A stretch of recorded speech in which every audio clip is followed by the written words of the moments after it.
Bismillahirrahmanirrahim. Assalamualaikum warahmatullahi wabarakatuh. Sugeng siang, salam sehat, damai, dan sejahtera untuk kita semua. Om Swastiastu, Namo Buddhaya, salam kebajikan. Yang saya hormati, Ibu Khofifah Indar Parawansa, Gubernur Jawa Timur, atau yang mewakili, Bapak Profesor Dr. Kiai Haji Said Agil Siroj, Ketua Umum PBNU, Bapak Kiai Haji Marzuki Musa Tamar, Ketua PWNU Jatim, Bapak Profesor Dr. Haji Maskuri, Rektor Unisma yang saya hormati, Bapak Abdul Kholik, Ketua Umum PPHPN Pusat yang saya hormati, Bapak Kiai Haji Misbahul Munir, Ketua PWHPN Jatim. Bapak Ibu, para pejabat negara, baik di tingkat pusat maupun hingga daerah. Bapak Ibu pengurus wilayah Himpunan Pengusaha Nahdien HPN Jawa Timur yang saya hormati, saya banggakan, dan hadirin sekalian yang senantiasa dirahmati Allah Subhanahu wa taala.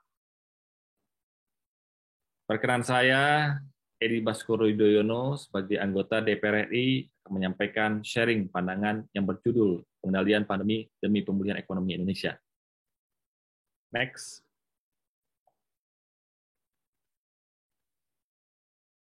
Berikut adalah beberapa poin bahasan yang akan saya sampaikan dalam kesempatan kali ini. Next. Seperti yang kita alami bersama, krisis pandemi COVID-19 yang melanda sejak Maret 2020 telah memberikan dampak yang cukup besar terhadap negara kita. Bisa dikatakan cukup negatif. Hingga awal November tahun ini, jumlah penduduk yang terjangkit COVID-19 sangat besar dan telah memakan korban jiwa sebanyak 143.000 jiwa. Masya Allah. Berdasarkan data dari BPS, Badan Pusat Statistik, terjadi peningkatan jumlah penduduk miskin sebanyak sekitar 1,12 juta jiwa dari tahun 2020 hingga 2021. Dan dalam periode yang sama, jumlah pengangguran terbuka naik sebanyak sekitar 1,83 juta orang. Sebagai wakil rakyat, kami menilai dampak negatif yang cukup besar ini terjadi karena beberapa hal, di antaranya penanganan awal pandemi COVID-19 yang cenderung lambat di awal-awal. Hal ini terlihat dari sikap pemerintah yang bisa dikatakan cenderung meremehkan keseriusan pandemi COVID-19. Yang pertama, masuk ke Indonesia medio bulan Maret 2020. Ada kalangan yang mengatakan bahwa kebijakan penanganannya kurang tegas dan terkesan menutupi gentingnya penyebaran pandemi yang akhirnya mengakibatkan virus menyebar dengan cukup luas. Selanjutnya, ada kelengahan yang terjadi sewaktu kurva penularan bisa ditekan, justru kembali mengakibatkan orang tertular lagi, sehingga pemerintah terlambat untuk menstabilkan kurva pandemi ini. Hal lain terutama juga terlihat sewaktu terjadinya penyebaran virus COVID-19 atau adanya varian Delta yang menyebabkan the second wave pandemi yang telah memakan banyak korban jiwa. Kemudian, pelaksanaan vaksinasi yang belum terlalu cepat dan merata mengakibatkan juga sulit tercapai herd immunity dalam waktu yang dekat. Belum lagi pertanyaannya adalah terkait bagaimana efikasi dan biaya yang tinggi sehingga kegiatan ekonomi cenderung terhambat untuk segera pulih kembali.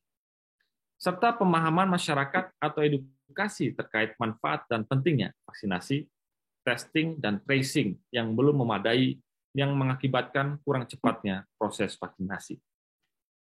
Hal ini pada gilirannya juga semakin menghambat proses pemulihan ekonomi Indonesia.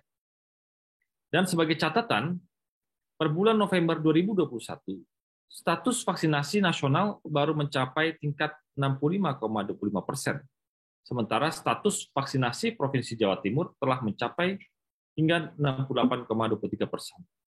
Artinya, secara umum, Provinsi Jawa Timur telah mampu melaksanakan vaksinasi dengan lebih cepat dibanding nasional, serta perlahan zona berubah. Patut kita jaga bersama hal baik tersebut. Next. Kami sebagai wakil rakyat tentunya memiliki beberapa peranan dalam membantu pengendalian pandemi COVID-19. Di antaranya, memperjuangkan prioritas utama, yaitu dengan menyelamatkan nyawa masyarakat. Selanjutnya, memastikan sendi kesehatan masyarakat yang bebas dari COVID-19, dan kemudian meningkatkan ekonomi rakyat dan negara. Jika rakyat sehat, rakyat bisa kembali menjalankan kehidupan dalam roda perekonomian. Sehat itu penting, ekonomi juga penting. Selanjutnya, melalui persetujuan Perpu nomor 1, ketika itu kami di DPR turut juga mengawasi alokasi bantuan jaring pengaman sosial melalui program-program pro rakyat, perlindungan sosial dapat diterima dengan baik dan dirasakan agar tidak dikorupsi. Apakah itu untuk para petani, nelayan, para siswa, para guru, dokter, tenaga medis, PNS, TNI, dan Polri yang terdampak pandemi COVID-19 ini. Kemudian, memastikan seluruh pihak dan pemangku kepentingan atau stakeholders termasuk swasta untuk lebih bekerja sama, bergotong royong dalam mengatasi pandemi, serta memulihkan ekonomi rakyat dan negara. Dan kembali kami juga terus menekankan agar daya beli masyarakat, kesejahteraan PNS, guru, dokter, tenaga medis, TNI, Polri, dan para UMKM, serta lainnya juga harus terus diperhatikan. Seperti kata bijak, ingat, selalu lakukan yang terbaik dalam hidup kita, karena apa yang kita tanam adalah apa yang kita panen nanti. Next. Tentunya dalam upaya mengendalikan pandemi, terdapat tantangan yang menghadang, di antaranya mencangkup resiko terjadi penyebaran pandemi atau third wave, atau the next wave yang akan mengancam kembali kehidupan, kesehatan, dan ekonomi kita tahun 2022. Kita juga bisa melihat bagaimana negara-negara di Eropa hari ini tengah mengalami badai tersebut. Sehingga jika kebijakan kita tidak antisipatif dan adaptif dengan cepat dan tepat, maka kurva penyebaran COVID-19 yang boleh dikatakan bisa ditekan saat ini bisa akhirnya kembali naik secara drastis. Selanjutnya, libur akhir tahun semakin dekat, sehingga dapat kembali menimbulkan keramaian besar bagi masyarakat yang ingin berlibur atau berwisata. Apalagi jumlah perjalanan dan kunjungan daerah wisata bisa saja menjadi resiko kembali penyebaran COVID-19 yang jika tidak ditangani dengan secara serius akan kembali meningkat. Kemudian dari itu, keterlibatan distribusi vaksin tahap 1, tahap 2 bisa juga terhambat atau menghambat pembentukan herd immunity dan pulihnya kembali kegiatan ekonomi di Indonesia. Lebih jauh lagi, masih terasa dan terlihat kurangnya ketaatan masyarakat kita terhadap protokol kesehatan. Juga dapat menjadikan resiko penularan di tempat umum, seperti yang ada di pusat pembelanjaan dan kegiatan keekonomian lainnya yang masih tetap tinggi. Terakhir, keterbatasan anggaran pemerintah berakibat pada kurang idealnya kebijakan pengendalian pandemi yang diterapkan, sehingga krisis ini tidak dapat segera diselesaikan. Apalagi terkesan negara tetap seperti melakukan dual track dalam pembangunan infrastruktur secara besar-besaran dan program pemulihan ekonomi nasional, mengingat anggaran kita cukup terbatas. Meskipun demikian, orang santun mengatakan, tidak peduli seberapa lambat Anda berjalan, selama Anda tidak berhenti. Next. Terdapat beberapa langkah dan solusi pengendalian pandemi yang dapat diterapkan untuk mempercepat penyelesaian krisis.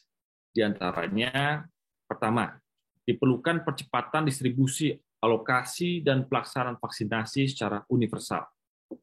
Karena itu semua yang penting bagi pemulihan kegiatan ekonomi dan vaksinasi untuk generasi muda kita, 5 hingga 12 tahun, serta penting bagi akselerasi pemulihan sektor pendidikan Indonesia ke depan.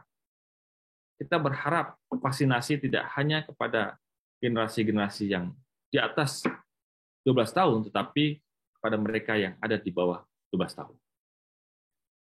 Selanjutnya, penurunan biaya tes PCR yang bagian dari testing dan tracing akan juga dapat mendorong meningkatnya kinerja sektor transportasi dan pariwisata ataupun kehidupan sosial lainnya.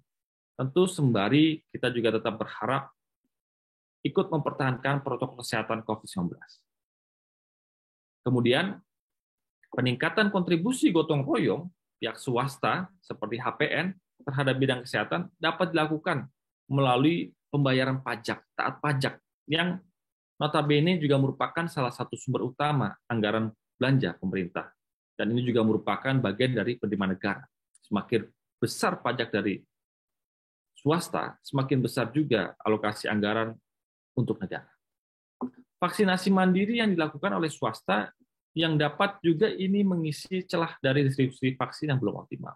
Kami sepakat jika swasta siap dan mau berkontribusi untuk kawasan lingkungannya, itu juga dapat membantu kehidupan dan percepatan vaksinasi yang ada di daerah masing-masing.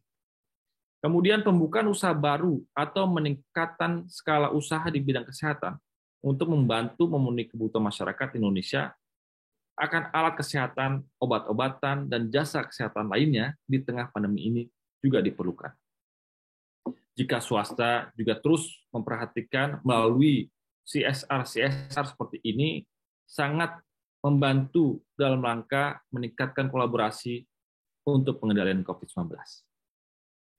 Selanjutnya, hal teknis kebersamaan dan kemandirian dalam tindakan pengendalian pandemi dapat dilakukan oleh swasta.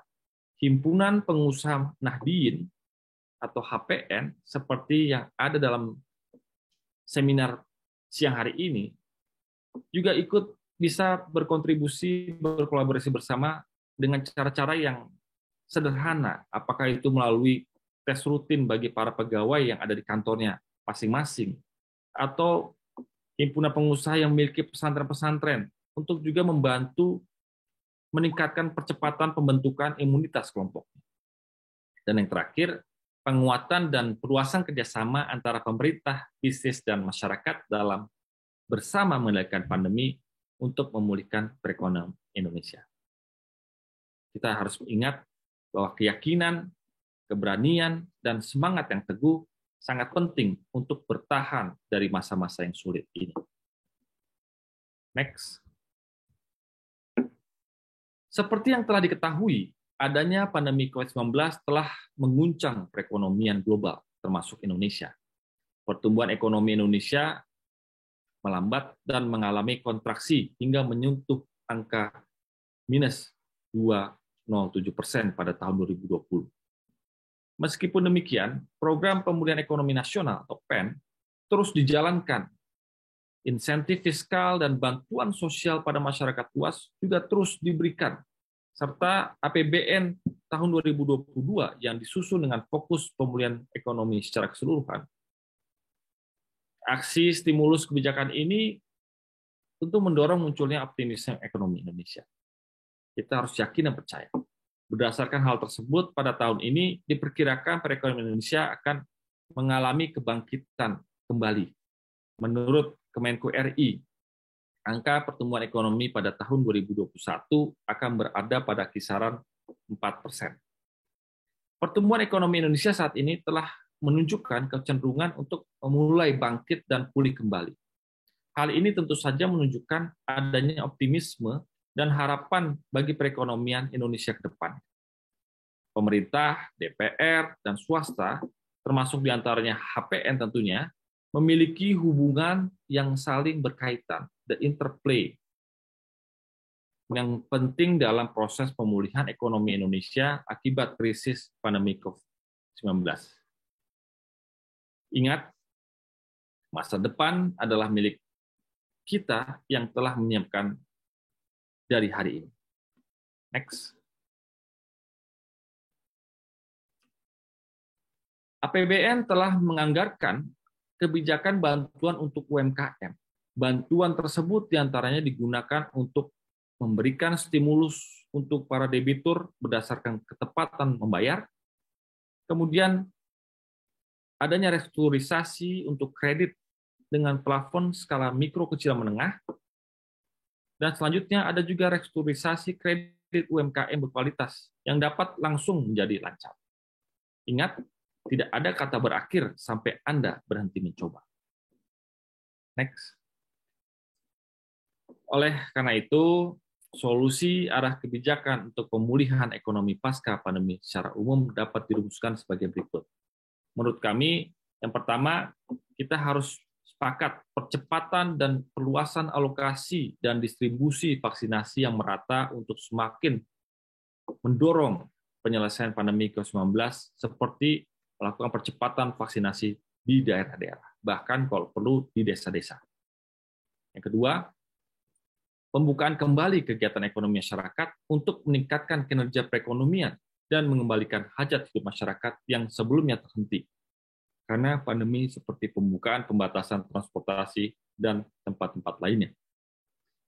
Yang ketiga, pembukaan kembali kerjasama ekonomi internasional untuk membangun kembali ketahanan ekonomi kita yang sempat terhambat melalui ekspor dan impor barang dengan pasar global seperti melakukan berbagai macam ekspor komoditas yang baik bagi negara kita. Yang keempat, pemberian bantuan sosial yang tepat sasaran untuk masyarakat, sesuai data terpadu yang tidak berganda terdampak COVID-19, agar mereka memberikan ruang gerak untuk bertahan hidup, survival mode. Saya pernah mengatakan, the hunger cannot wait, the sick cannot wait. Yang sakit tidak bisa menunggu, yang lapar pun tidak bisa menunggu. Terutama bagi mereka yang kurang mampu melalui penguatan daya beli masyarakat. Jadi diperlukan juga strategi terkait dengan keep buying strategi, seperti melakukan kegiatan bantuan langsung, tunai, dan melakukan operasi pasar. Yang kelima, penerapan kebijakan insentif fiskal untuk mendorong perkembangan usaha dan mempercepat pemulihan perekonomian Indonesia, seperti memberikan insentif pajak penghasilan atau PPh 21 dan pajak UMKM PPh final DTP. Itu diperlukan bagi dunia usaha, termasuk mereka-mereka yang bergerak di usaha mikro kecil. 6. Stimulus dan kebijakan pro rakyat dan pro UMKM untuk mendorong pengembangan ekonomi akar rumput, seperti usaha-usaha dari HPN itu sendiri. Rata-rata pengusaha-pengusaha HPN juga merupakan pengusaha akar rumput, seperti juga melakukan penyederhanaan persyaratan pengajuan dan peningkatan plafon KUR. Yang ketujuh, percepatan transformasi digitalisasi ekonomi Indonesia untuk membantu mengurangi resiko penyebaran infeksi dan percepatan transaksi perdagangan seperti pemanfaatan e-ticketing dan e-payment berbasis QR Code, Indonesian Standard atau QRIS. Yang ke-8, penguatan kerjasama pemerintah, parlemen kami sendiri sebagai anggota DPR RI dan swasta HPN dalam melakukan kegiatan kerjasama pemerintah dan badan usaha atau KPBU. Dan yang ke-9, terakhir, pembangunan ekonomi yang inklusif, berkeadilan dan berkelanjutan untuk menciptakan peace and prosperity. Kami selalu mengatakan keadilan bagi seluruh rakyat Indonesia, seperti pengembangan sektor pariwisata atau usaha-usaha mikro kecil menengah yang juga padat karya. Mengutip Presiden ke-6 Indonesia, Pak SBY, kalau dulur-dulurku masih mengingatnya, pembangunan harus mengubah kehidupan masyarakat, bukan hanya mengubah ekonomi semata. Untuk itu, mari kita yakin dan percaya bahwa perjalanan bangsa ini harus kita lakukan semacam kolaborasi, kerja keras, dan semangat untuk menumbuhkan optimisme bangkit bersatu. Next, demikian sepatah kata dan pandangan yang dapat saya sampaikan. Akhir kata, semoga seminar ini akan mendorong kita untuk dapat segera mengendalikan pandemi dan mendorong ekonomi untuk pulih kembali pasca krisis pandemi tersebut. Semoga masukan dalam seminar nasional yang berjudul Pengendalian Pandemi demi Pemulihan Ekonomi Indonesia ini memberikan kebaikan bagi kita semuanya. Fi amanillah, semoga Allah Subhanahu wa taala selalu melindungi kita semuanya. Semoga juga usaha-usaha dari Himpunan Pengusaha Nahdien berhasil dan bisa memberikan kontribusi besar bagi negaranya dan masyarakat sekitar. Terima kasih, sampai bertemu kembali. Mari kita lanjutkan bakti bersama dalam memperjuangkan Indonesia yang lebih baik dan terus maju. Bersama kita kuat, bersatu kita bangkit. Wallahu taufiq ilahi ma tariq. Assalamualaikum warahmatullahi wabarakatuh.